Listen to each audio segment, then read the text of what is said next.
Directions to your 5th story point. Locate an information plaque at the start of the Avoca River Nature Trail. Proceed under the bridge.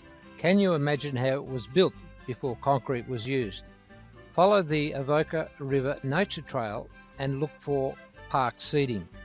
Relax and appreciate the river red gums. Then try to imagine the challenges faced by the early pioneers and first peoples of the area as we take you back in time. Pause the video.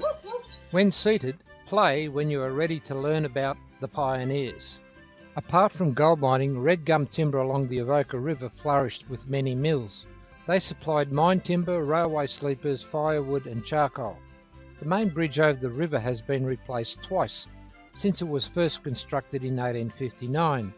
The large timber support beams that stretched across the river were milled from local timbers. In 1956, flood caused significant damage to the bridge and it was replaced with the solid concrete bridge that you can see today. After Major Thomas Mitchell's expedition, settlers were encouraged to take up land.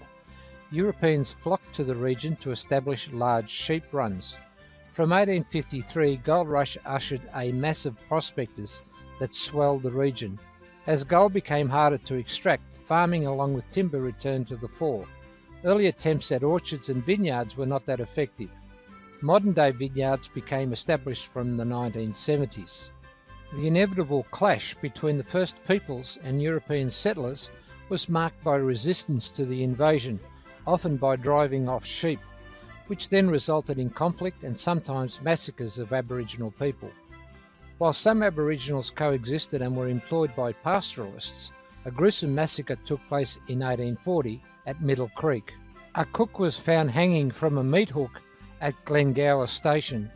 Aborigines were found at nearby Middle Creek hiding in a waterhole, where they were shot as they came up for air. It became known as the Blood Hole Massacre. From 1850 to 1870, thousands of Chinese miners arrived in the region to prospect for gold. Resentment of the Chinese at other Victorian goldfields resulted in the Chinese Immigration Act, imposing a tax on Chinese immigrants at Victorian ports. Most disembarked in South Australia and walked overland to the central Victorian diggings. A traveller in 1854 described a group of Chinese that he saw, between 600 and 700 coming overland from Adelaide. They had 4 wagons carrying their sick, lame and provisions. They were all walking single file, each one with a pole and 2 baskets. They stretched for over 2 miles in procession. It was half an hour passing them.